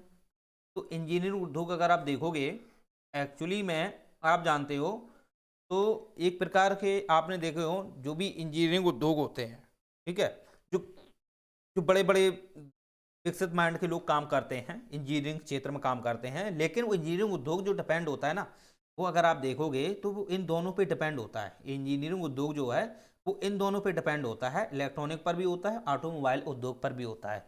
वो कैसे है, जैसे आप जानते हो इंजीनियरिंग, कोई भी इंजीनियर है, राइट, अगर वो इंजीनियरिंग उद्योगों में काम कर रहा है तो निश्चित रूप से वहाँ पर इलेक्ट्रॉनिक की उप सुविधाएँ होनी चाहिए। दूसरी बात, ऑटोमोबाइल से संबंधित भी इंजीनियरिंग क्षेत्र में काम होता है, राइट। जैसे वाहन है, मोटरसाइकिल है, अगर आप देखोगे ना तो इसमें भी टेक्नोलॉजी काफ़ी चलती है, आंतरिक टेक्नोलॉजी, तो इंजीनियरिंग क्षेत्र काम होता है उसमें, राइट, इंजीनियरिंग क्षेत्र का काम होता है, वो होते हैं इंजीनियरिंग उद्योग। क्योंकि इलेक्ट्रॉनिक क्षेत्र में ही आप जानते हो कि इंजीनियरिंग उद्योग आपको मिल जाएंगे, राइट, तो वो भी आपको इंजीनियरिंग उद्योग हो जाएंगे, समझ रहे हो। तो ये समझ में आनी चाहिए। इंजीनियरिंग उद्योग के अंतर्गत आप जानते हो कि काफ़ी विकसित लोग, पढ़े पढ़े लोग होते हैं, मेडिकल वाले क्षेत्र के इंजीनियरिंग के अधिकारी लोग देखे हों आपने, इसी में आप फॉरेंसिक के भी इंजीनियरिंग के क्षेत्र के लोग देखे हों आपने, तो वो एक अलग हो जाता है, लेकिन वो शामिल हम इंजीनियरिंग उद्योग के अंतर्गत उनको भी कर लेते हैं। चलिए, तो उम्मीद करते हैं आपको ये 3 प्रकार के जो उद्योग हैं आपको इस पर समझ में आ गए होंगे। अब बात हम करते हैं कि उद्योग को स्थापित करने के लिए क्या क्या मानदंड होने की आवश्यकता है। उद्योगों को स्थापित करना है, माने उद्योग को हमें स्थापित करना है, राइट। तो इसके लिए क्या क्या आवश्यक होता है, क्या क्या आवश्यकता है, राइट। अगर आप कोई भी सरकार है या कोई भी व्यक्ति है, अगर वो उद्योग स्थापित करना चाहता है, समझ रहे हो, उद्योग स्थापित करना चाहता है, तो उसके पास क्या क्या चीज़ें होनी चाहिए। सबसे पहले सबसे पहले क्या होना चाहिए, पूंजी। आप पूंजी तो होना ही इंपॉर्टेंट है। अगर आपके पास पूंजी नहीं है तो आप उद्योग स्थापित नहीं कर पाओगे। पूंजी नहीं है तो जमीन नहीं खरीद पाओगे। पूंजी नहीं है तो आप किसी प्रकार से लोगों से प्रयास नहीं कर पाओगे। तो पूंजी, कोई भी उद्योग अगर स्थापित करना है तो आपके पास पूंजी होना चाहिए। पूंजी एक प्राथमिक चीज मानी जाती है किसी भी उद्योग को, समझ रहे हो, प्रथम एक डोर मानी जाती है किसी भी उद्योग को स्थापित करने के लिए। तो अगर आपके पास पूंजी नहीं है, पूंजी का मतलब होता है संपत्ति, राइट, संपत्ति। अगर आपके पास संपत्ति ही नहीं है तो आप कैसे उद्योग स्थापित कर लो। आपके पास कैपिटल होना चाहिए। अगर कैपिटल अगर आपके पास है तो आप उद्योग स्थापित कर लोगे। तो काफ़ी देश आपने देखे हो जिन के पास कैपिटल नहीं है, कैपिटल नहीं है लेकिन उनके पास क्षेत्र है, उनके पास लोग हैं, सब कुछ है, लेकिन पूंजी नहीं है तो क्या कर पाएंगे, नहीं कर पाएंगे ना। पूंजी नहीं है तो मशीनरी व्यवस्थाएं स्थापित नहीं कर सकते पूंजी के बिना। पूंजी होना इंपॉर्टेंट है, भले ही आपके पास कच्चा माल कितना भी भरा हो। अब अफ्रीका महाद्वीप देख लो, कच्चा माल के भंडार हैं वहां पे, बहुत ज्यादा कच्चा माल है, लेकिन आप जानते हो वो कच्चा माल का कैसे प्रयोग करें, उनके पास मशीनरी नहीं है। अब मशीनरी कहाँ से लाएं, मशीनों को स्थापित करने के लिए पूंजी नहीं है, तो उद्योग ही नहीं स्थापित कर पा रहे, समझ रहे हो ना। तो पूंजी होना इंपॉर्टेंट है, किसी भी उद्योग को स्थापित करना है तो पूंजी होना इंपॉर्टेंट है। आपके पास खूब माइंड होना चाहिए, खूब आप विकसित क्यों ना माइंड के हो, लेकिन आपके पास पूंजी नहीं है तो लोगों को कैसे पढ़ा पाओगे, बताओ मुझे। आपके पास पूंजी नहीं है तो आप कोई भी टेक्नोलॉजी नहीं खरीद पाओगे, कोई भी आप ऐसे संसाधन नहीं खरीद पाओगे बिना पूंजी के। तो आपके पास खूब माइंड बना रहे, आप उसको सही से लोगों को शिक्षा नहीं दे पाओगे, लोगों को शिक्षित नहीं कर पाओगे, और अपने आप को जितना भी विकसित हो वो विकसित होकर ही अविकसित हो जाओगे। तो पूंजी होना एक इम्पॉर्टेंट होती है, पूंजी होना इंपॉर्टेंट होती है किसी भी देश के लिए। संपत्ति सबसे एक प्राथमिक, एक प्रकार की कह सकते हैं माध्यम माना जाता है, राइट। तो पूंजी इंपॉर्टेंट है। दूसरी बात अगर आप देखोगे, पूंजी तो होना ही चाहिए, ठीक है। दूसरी बात अगर आप देखोगे तो वहां पर कच्चा माल होना चाहिए। आपके पास संपत्ति तो है, संपत्ति है, ठीक। संपत्ति से आपने क्या काम किया, संपत्ति आपके पास है, बहुत सारे बैग हैं, बैग में रुपए भरे भंडार है, लेकिन आपके पास कच्चा माल ही नहीं है, तो संपत्ति को कैसे प्रयोग करोगे, बताओ मुझे, कैसे करोगे, नहीं कर पाओगे, क्योंकि संपत्ति तो है लेकिन आपके यहाँ पे कच्चा माल ही नहीं है। उसका प्रयोग कैसे कर पाओगे, उसके लिए मशीनें खरीदनी पड़ेंगी, मशीनों के लिए संपत्ति की आवश्यकता होती है, और संपत्ति जो और मशीनें भी होंगी ना तो वो भी कच्चा माल पे ही डिपेंड करती हैं। मशीनें कहीं ऐसे भगवान नहीं है जो बन के आ गई, वो भी कच्चे माल पे निर्भर होती हैं, कच्चे माल पर। तो कच्चा माल इंपॉर्टेंट होता है, समझ रहे हो ना। तो ऐसे आप समझ सकते हो संपत्ति अकेले रोल अदा नहीं कर सकती है, संपत्ति इंपॉर्टेंट है, लेकिन संपत्ति के साथ साथ कच्चा माल भी तो आवश्यक है। कच्चा माल में आप जानते हो जैसे लोहा, बॉक्साइट, फसलें, ये सभी क्या है, कच्चे माल पे, कच्चा माल तो है ही है।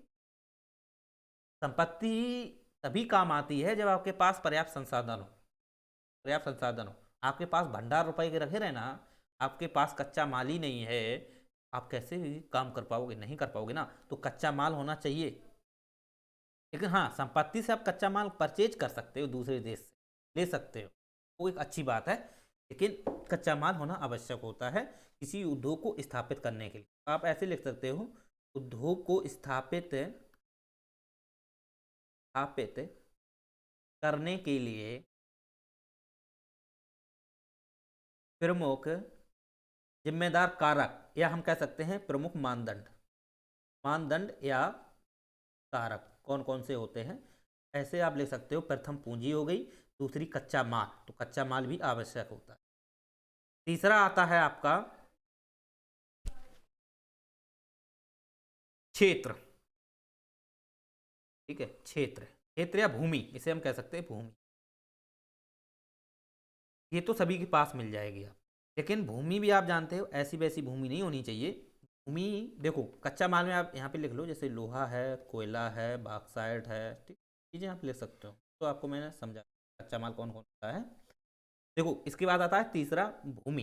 तो क्षेत्र और भूमि, अगर आप देखोगे तो भूमि भी इंपॉर्टेंट होती है।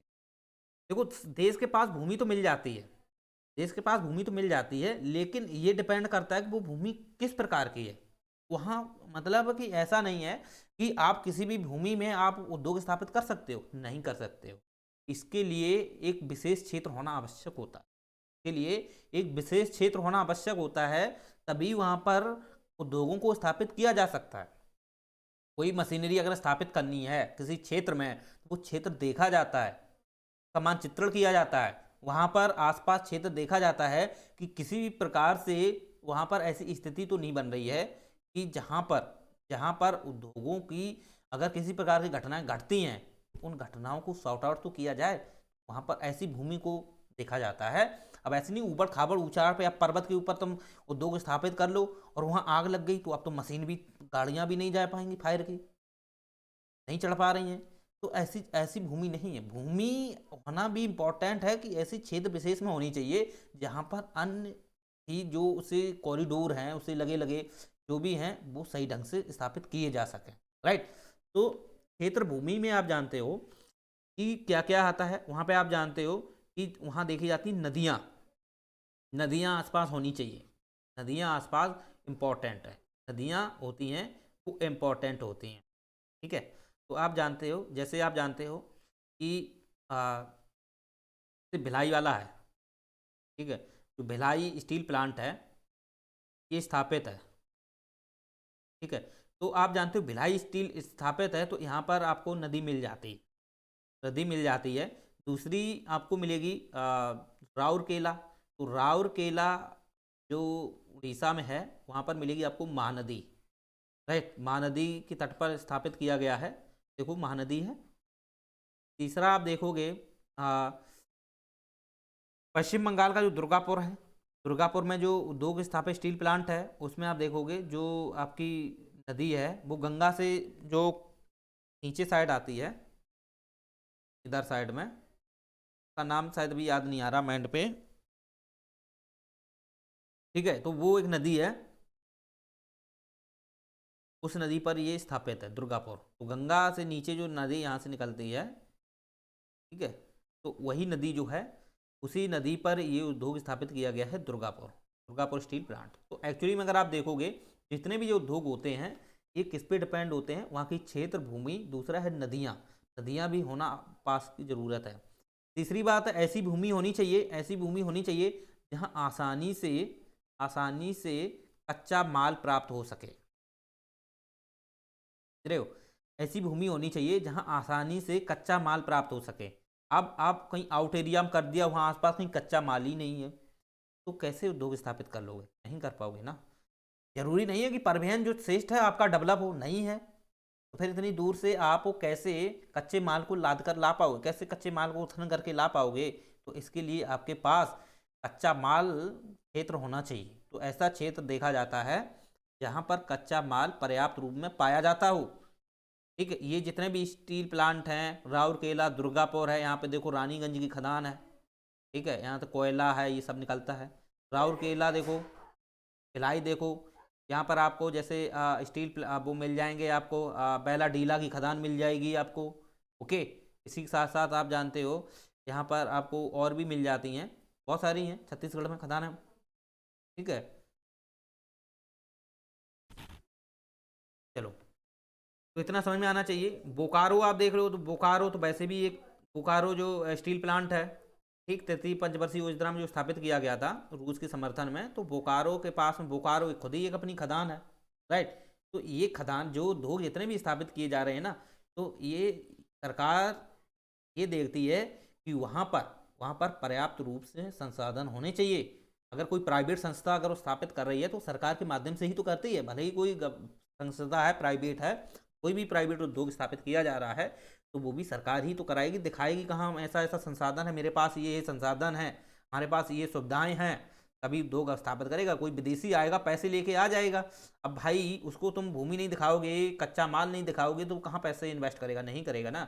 तो इन्वेस्ट तब वो उसी क्षेत्र में करेगा जहाँ पर पर्याप्त नदियाँ हों, जहाँ पर कच्चा माल हो, ठीक। और इसी में अगर देखोगे तो परिवहन परिवहन क्षेत्र भी इम्पोर्टेंट है। अगर आपके पास परिवहन क्षेत्र नहीं है, यानी परिवहन का मतलब है सड़क मार्ग भी देख लो, तो सड़क मार्ग भी होना आवश्यक है। अब ऐसा नहीं है कि आपको कच्चा माल यहाँ है, राइट, या उद्योग है, तो इसके बीच में जो स्पेस है यहाँ पर कोई किसी प्रकार का सड़क ही नहीं है, परिवहन सुविधा ही नहीं है, सड़क ही मार्ग नहीं है, तो यहाँ से कच्चा माल कैसे आ पाएगा यहाँ पे? नहीं आ पाएगा ना। तो इसके लिए सड़क मार्ग भी इम्पोर्टेंट है, होना चाहिए, सड़क विकसित होनी चाहिए। साथ साथ परिवहन क्षेत्र का मतलब है कि जहाँ जिस मार्ग से आ रहे हैं, कि जो वाहन है आपके पास पर्याप्त रूप से वाहन हैं, आपके पास जो लादने वाले जितने भी वाहन होते हैं, ट्रक हैं, जितने भी आपके पास हैं या नहीं, तभी तो आप ला के आ पाओगे। बताओ, हाथों में तो लेके आओगे नहीं। तो परिवहन तो इम्पोर्टेंट है, परिवहन भी होना चाहिए, सड़क मार्ग भी होना चाहिए। तो ये जितने भी कारक हैं ना, ये किसी भी उद्योग को स्थापित करने के लिए प्रमुख योगदान माने जाते हैं। अगर इसमें से एक भी कम पड़ गया ना, तो वो उद्योग स्थापित नहीं हो पाएगा। अगर परिवहन ही नहीं है तो उद्योग कैसे स्थापित कर लोगे? सामान, ये कच्चा माल कौन लेके आएगा? सड़क नहीं है तो कच्चा माल को कैसे लेके आओगे? और कच्चा माल ही नहीं है तो इनकी क्या आवश्यकता है? ठीक है। और नदियाँ नहीं है तो आग लग गई, तो इसे कैसे बुझाओगे? तो ये चीज़ें सब होना चाहिए, क्योंकि आप देखते हो सेफ्टिंग भी होनी चाहिए। आप देखो जैसे सीवेज है, राइट, अगर आपके पास नदियाँ नहीं है तो वो उद्योग जो होते हैं उनका सीवेज है या गंदा पानी है, सीवेज कहाँ आप ले जाओगे? बताओ मुझे, कहाँ ले जाओगे? नदियों में ही तो लेके जाते हो, नाला नदियाँ है, और आपके पास नदी ही नहीं है तो कहाँ ले जाओगे? बताओ। तो इसके लिए सभी ये चीज़ें जिम्मेदार होती हैं। तो ये कौन जुटा के देता है? ये देती है गवर्नमेंट। कौन देती है? गवर्नमेंट देती है। तो उम्मीद करते हैं आपको ये चीज़ें समझ में आ गई होंगी। चलिए, इसके बाद और भी होते हैं, जैसे मार्केटिंग भी होती है। तो मार्केटिंग अगर आप देखोगे तो मार्केटिंग भी इम्पॉर्टेंट है। मार्केटिंग, अगर आपके पास भले ही जितने भी उद्योग हैं, आप उद्योग के लिए आपने सामान कलपुर्जे बना लिए बहुत सारे, आपने सूती वस्त्र उद्योग स्थापित किए, कपड़े बना लिए, ठीक। अब कपड़ों को लेकर मार्केटिंग ही नहीं है, समझ रहे हो? मार्केटिंग ही नहीं है, तो शेयर मार्केट भी नहीं है ना, तो फिर भी उद्योगों का कोई स्थापित करने का कोई मतलब ही नहीं है ना। उद्योग स्थापित कर लोगे, बना बना के रख लोगे, आपके पास मार्केटिंग सुविधाएं नहीं है, राइट, मार्केटिंग सुविधाएं नहीं है, तो अगर आप शेयर मार्केट नहीं है तो आप कैसे काम कर पाओगे? नहीं कर पाओगे ना। अब आप मान लो इलेक्ट्रॉनिक उपकरण बना रहे हो, इलेक्ट्रॉनिक उपकरण बना रहे हो, तो उनके लिए मार्केटिंग भी तो होना चाहिए।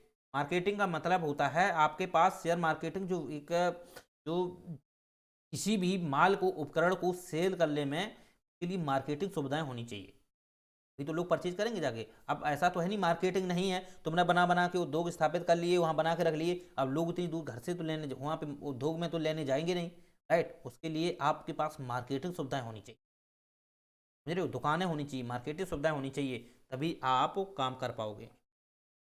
और परिवहन का मतलब यहाँ पे यातायात इसी में शामिल कर लेते हैं, ठीक है। तो उम्मीद करते हैं आपको ये चीज़ें समझ में आ गई होंगी। इसके बाद सस्ते श्रमिक, श्रमिक अवस्था होती है, यानी श्रमिक, सॉरी अवस्था नहीं, श्रमिक लोगों की आवश्यकता होती है।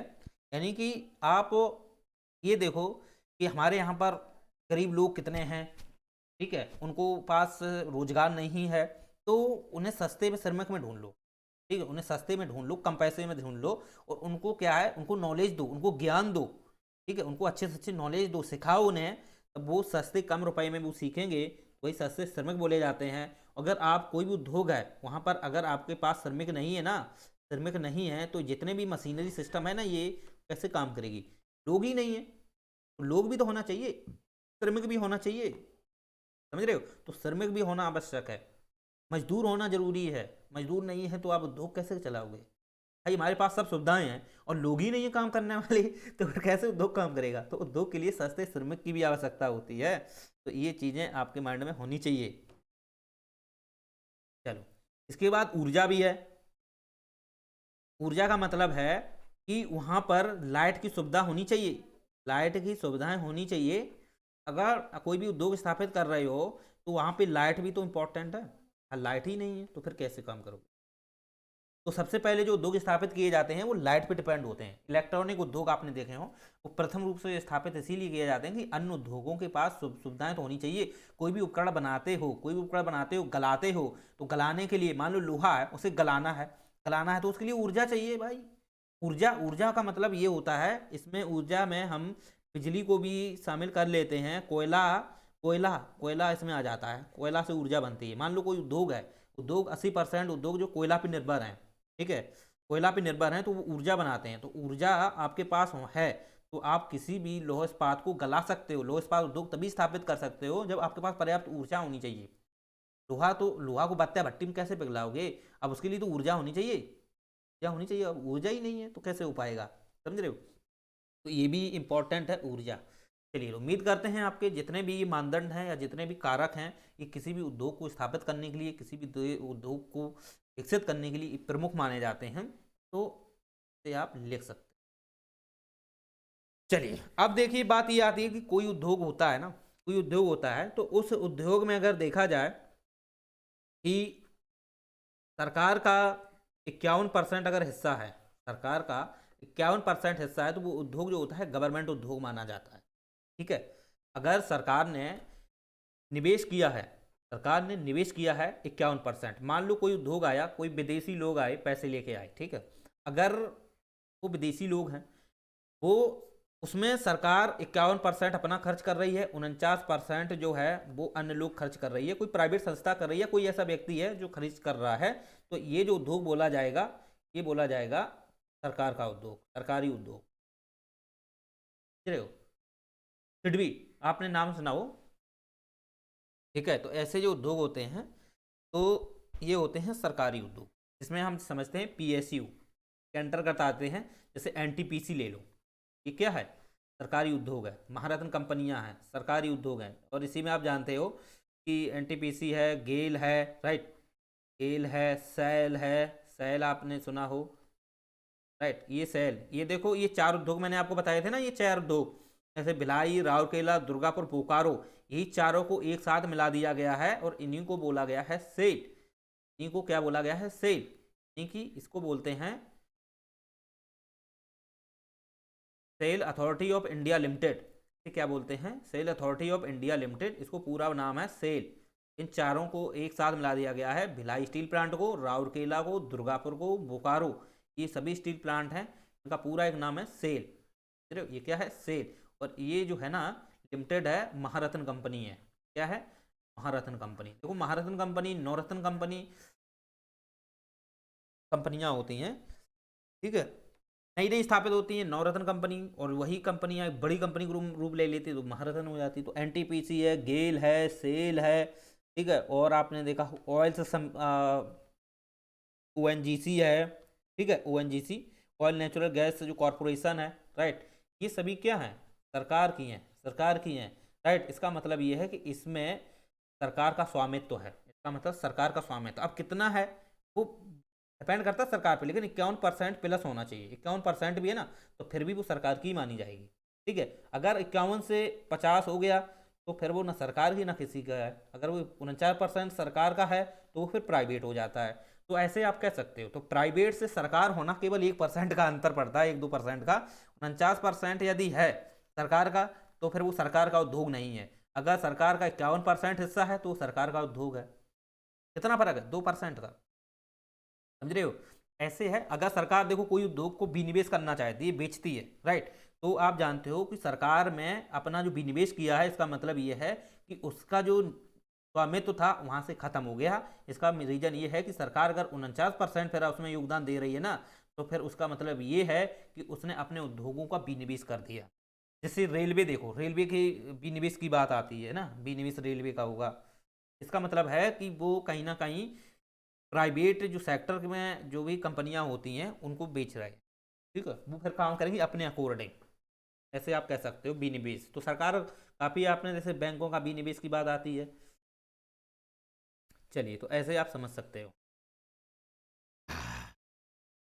तो फिर आप जानते हो कि सरकार कोई भी उद्योग स्थापित किया जाता है ना, तो वो डिपेंड जो करता है वो किससे स्थापित किया जाए। जैसे पब्लिक पार्टनरशिप, जो पब्लिक प्राइवेट पार्टनरशिप होती है, इसके माध्यम से कोई भी उद्योग स्थापित करते हैं। जैसे बांध निर्माण है, ये भी सब करते हैं, उद्योग हैं कहीं भी, ये भी पीपीपी से करते हैं। ये एक मॉडल है, कुछ नहीं, एक मॉडल है पब्लिक प्राइवेट पार्टनरशिप। यानी कि यहाँ पर जनता की एक अपनी सामूहिक हिस्सेदारी या जिम्मेदारी रहती है, और वो किसी भी उद्योग को स्थापित करने के लिए वहाँ पर जो प्राइवेट कंपनियाँ होती हैं वो काम कराती हैं, राइट। अब सरकार है, ठीक है, सरकार है, अगर सरकार अपना काम करा रही है तो वो भी इसके साथ से करा सकती है।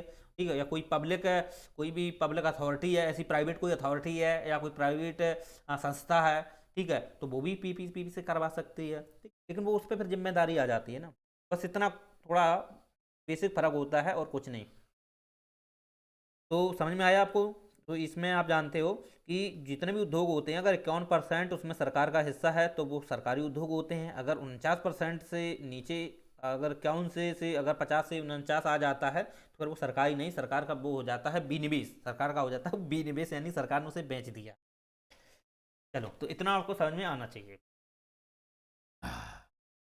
अब बात ये आती है कि कोई भी व्यक्ति अगर उद्योग स्थापित करना चाहता है तो सरकार उसे क्या क्या मानदंड देती है। अगर आपको मैंने इतने शब्द दे दिए हैं, ये बता दिए हैं, अगर ये सरकार अपनी तरफ से सभी सुविधाएं दे देती है, अपनी तरफ से सभी सुविधाएं दे देती है ना, तो वही कहलाता है सेज। जो सेज का कॉन्सेप्ट है, ये एक्चुअली में अगर आप देखोगे, यानी कि स्पेशल इकोनॉमिक जोन, ये एक्चुअली में क्या होता है, ये एक प्रकार से अगर आप देखोगे ना, एक ऐसा क्षेत्र विशेष होता है, गवर्नमेंट द्वारा एक ऐसा क्षेत्र विशेष होता है जो किसी उद्योग को स्थापित करने के लिए ये सभी मानदंड जो मैंने दिए हैं, ये सभी मानदंड वहां पर्याप्त रूप में मौजूद होते हैं। वही कॉन्सेप्ट कहलाता है सेज। समझ रहे हो? ये सेज सरकार तरफ से दिया जाता है। गवर्नमेंट है, चाहे केंद्र सरकार भी दे सकती है, राज्य सरकार भी, दोनों साथ एक मिलकर भी दे सकती हैं। ठीक है, तो आपने जानते हो कि इस पे लेकर के सबसे ज़्यादा यूपी जो है, उत्तर प्रदेश सरकार बहुत काम कर रही है। सरकार के पास ये सब सुविधाएं हैं, लेकिन सरकार के पास पूंजी नहीं है। तो पूंजी आप जानते हो, सरकार, उत्तर प्रदेश सरकार बहुत बड़े बड़े उद्योग हैं, उद्योगिक जो लोग हैं, ठीक है, ओम बिरला हैं, रतन टाटा जी हैं, अब विदेश में ब्रिटेन से भी उद्योग आ रहे हैं। सरकार, उत्तर प्रदेश सरकार कर रही है प्रयास, राइट, इनसे मिल रही है उत्तर प्रदेश सरकार। तो इसका मतलब है कि सरकार के पास पर्याप्त रूप में ये सेज की सुविधाएं हैं, सरकार सेज की सुविधाएं दे रही है। मतलब इसका ये हुआ, स्पेशल, स्पेशल माने विशेष, इकोनॉमिक माने आर्थिक, जोन माने क्षेत्र, एक ऐसा आर्थिक क्षेत्र, विशेष आर्थिक क्षेत्र होता है जहां पर उद्योग को स्थापित करने के लिए ये सभी मानदंड, कच्चा माल भी मिलेगा वहां पर, क्षेत्र विशेष भूमि भी मिलेगी, नदियां भी मिलेंगी, आसानी से कच्चा माल मिलेगा, परिवहन सुविधाएं, सड़क मार्ग, मार्केटिंग, ये सभी ऊर्जा सिस्टम सब मिलेगा। ऐसा ही क्षेत्र कहलाता है स्पेशल इकोनॉमिक जोन। और ऐसा सरकार क्या करती है, अपनी तरफ से ये देती है। और ये कॉन्सेप्ट जो था ना, ये 2000 में आया था। इसके पहले आप जानते हैं कॉन्सेप्ट चाइना में था, स्पेशल इकोनॉमिक जोन। ये सबसे पहले कॉन्सेप्ट जो है वो चाइना में आया, चाइना के बाद में ये भारत में भी रहा है। लेकिन आप देखोगे अमेरिका जो है ना, इसमें बहुत ज़्यादा डेवलप किया है उसने, अमेरिका ने बहुत ज़्यादा डेवलप किया है। लेकिन चीन के बाद भारत आया है। वैसे तो और देशों में पहले से रहा है, लेकिन चीन, जब चीन के बाद भारत में आया है, तो चीन ने इससे पहले काफ़ी डेवलप किया है स्पेशल इकोनॉमिक जोन क्षेत्र में स्थापित करने के बाद। तो उसे 2000 में भारत ने भी फिर से बनाया। फिर इसके बाद भारत ने वर्तमान में बहुत इस पर काम करना प्रारंभ किया है, लोगों को आकर्षित किया है, जो बड़े बड़े लोग हैं, पैसे पैसे वाले हैं, को आकर्षित भी किया है। Special zone economic, special economic zone क्षेत्र को स्थापित किया है। इसी के साथ लोगों को भी, जो ऐसे बड़े बड़े उद्योगपति हैं, ठीक, बड़े बड़े जो भी है वो स्थापित करना चाहते हैं, उनको ये प्रोवाइड कराती है। चलिए, तो उम्मीद करते हैं आपको ये चीज़ें समझ में आ गई होंगी स्पष्ट रूप से। देखो, तेज अलग होता है और ई ई जेड अलग होता है। ठीक है, ये आपको मिलेगा जो जल क्षेत्र होते हैं समुद्र में, एक्सक्लूसिव इकोनॉमिक जोन। ठीक है, एक्सक्लूसिव इकोनॉमिक जोन, ये होता है आपका जो प्रादेशिक क्षेत्र होता है जल का। ठीक है, उसमें होता है ये 200 नॉटिकल मील। ये हम आपको जब भारत का जल प्रादेशिक क्षेत्र पढ़ाएंगे, ठीक है, में हम आपको ई जेड को बता देंगे। ये होता है आपका एक्सक्लूसिव इकोनॉमिक जोन, जबकि ये जो होता है स्पेशल इकोनॉमिक जोन। चलिए, तो उम्मीद करते हैं आपको ये समझ में आया होगा कि उद्योग कैसे स्थापित होते हैं, राइट, और उद्योग को स्थापित करने के क्या क्या मानदंड होते हैं। वर्तमान में उद्योग की स्थिति अगर देखोगे तो ये हम नेक्स्ट लेक्चर में आपको क्लियर करेंगे, राइट।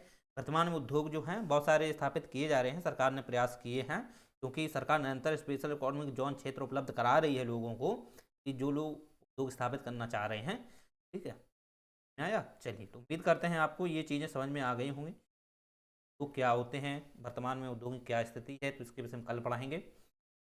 चलिए। अच्छा लगा हो तो लाइक शेयर सब्सक्राइब जरूर कीजिए और डिस्क्रिप्शन बॉक्स में जाकर टेलीग्राम को भी ज्वाइन कर लीजिए।